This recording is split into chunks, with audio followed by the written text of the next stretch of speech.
The blog I write is about Berklee and about the life of a Brazilian person at school. Okay. And I would like to ask you about your time at Berklee, which it wasn't like you guys didn't stay at Berklee that long, but I'm sure people would love to know how was a typical John Petrucci day at Berklee.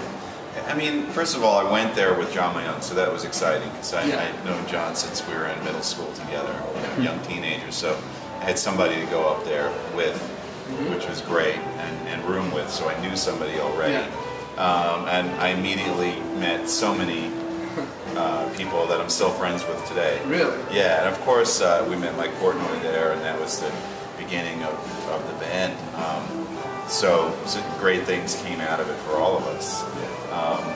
There were many guitar players, I remember that. I think there might have been 2,000 or something like that. But it felt to me, I live in New York, I grew up in New York, going to Boston was great. I really enjoyed the city, it's a great city, I love what it has to offer.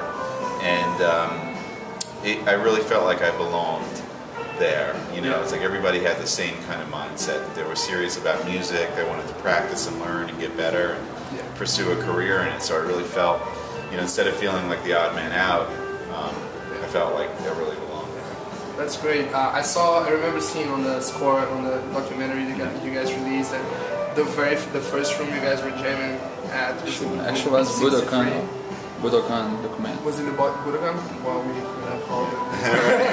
Anyway, no, actually, Scar. Sorry, Scar. Thank you for the information, cameraman. By the way, we brought the Awake CD to ask them to play here on the lounge, just to make it like well, it's close, right? Well, but anyway, so I remember you guys saying that the B63 was the Dream Theater jam room. You guys were playing Rush and playing all sorts of stuff. And it's funny because I bought that DVD right after my first semester, and I remember that was actually like the first jam room that I played at. Oh, wow. And I was just like, oh, this is so awesome. And like seeing you guys walking through the corridors and stuff. You guys are like big legends. That's wild. I mean, for us, it's like we just went as kids. I followed people who I know, that went. Like I heard Steve Vai went, and Al DeMille, guys, and I wanted to do what they did. So we went there, and we were just young students. We did practice a lot because once we kind of found each other, we knew some other players that we played with. We pretty much had a band. We were auditioning singers up there, and different keyboard players, and a whole bunch of different people. But we really wanted to play together and write music. So we would do the thing, which I'm sure they still have, where we had to get up really early and to reserve our practice room. And so we would take turns doing that. You have to get up at 6 or something and wait on the line, reserve it. And we always got it. There was another room, E19 was one of the ones that we always practiced in. But I could still, like in my mind, go back and think about going upstairs and seeing different people play and hearing great music and great jammers and so many great guitar players. It's amazing. That's awesome. I'd like to jump a little bit and talk about touring because since I'm almost finished with Berklee, I just came back from a summer tour with my band, and I could see how it can be very difficult, and the times have changed so much. And I'd like to have a little bit of your perspective from what are the things that you do to make touring easier, and how it is to be away from home, how it is to have to relate to, pretty much the same people for so long. And, 20 years, 25 years. Have a healthy, obviously incredible relationship that you have with all of them. I'm just wondering. Well, first of all, I and the guys were very lucky. There's so many musicians in the world. Obviously, from going to Berklee, it's a huge community. Everybody's trying to do it. Everybody's trying to make it. Everybody wants a career in music, and there's tons of competition in all of the arts, no matter what they are. So we're very fortunate to do what we do, and I think that's part of it. We value it. We know that it's special. We value each other and everybody's talents. We've been through a lot together as men, in our lives, getting married and having kids, and having parents pass away and everything else. So there's a really strong bond between all of us.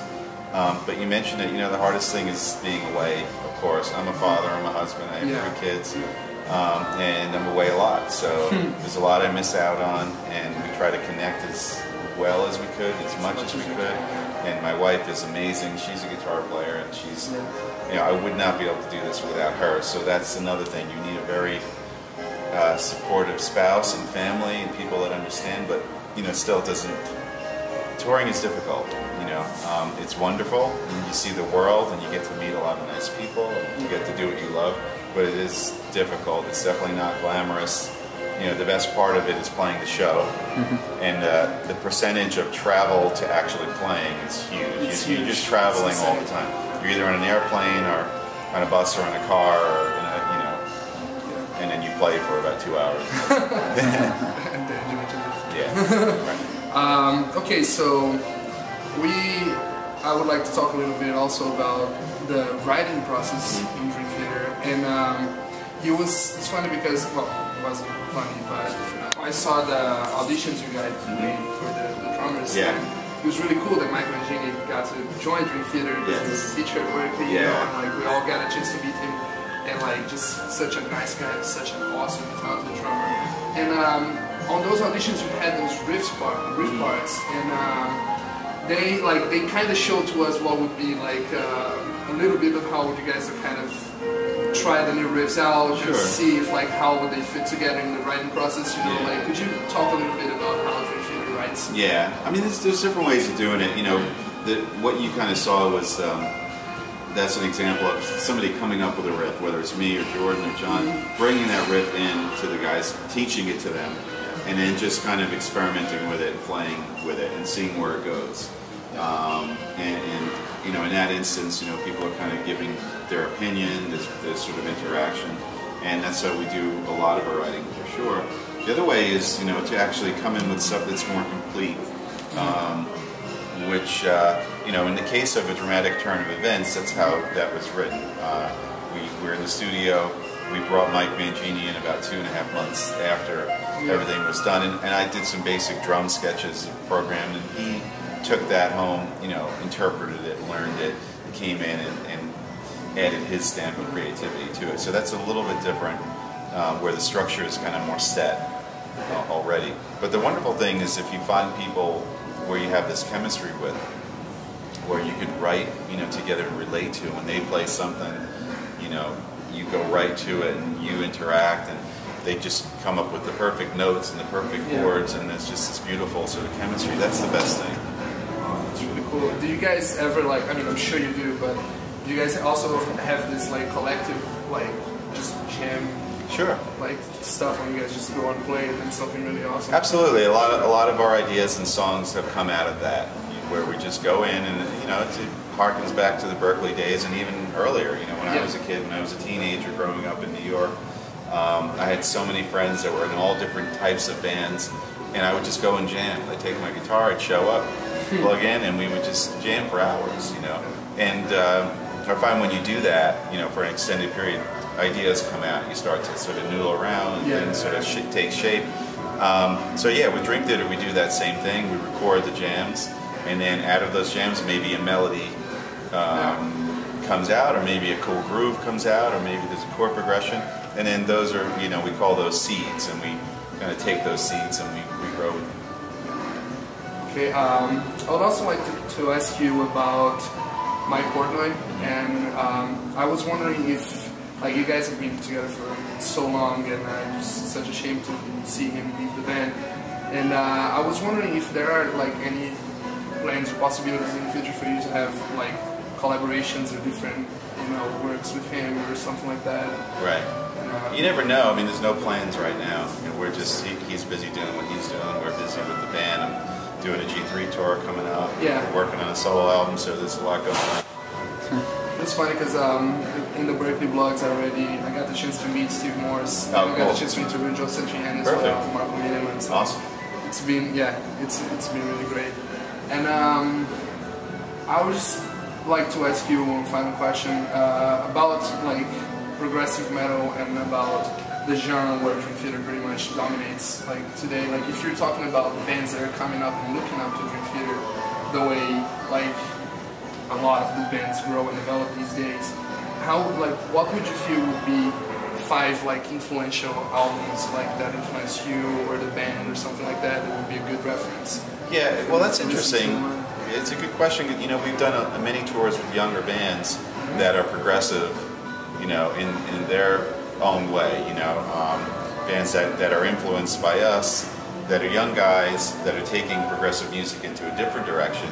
But you know, when you talk to some of those guys, they're not familiar with the bands that we listen to. You know, you have to kind of go back, and then of course the bands that those bands listen to, you have to go back even further. And some of those I don't know.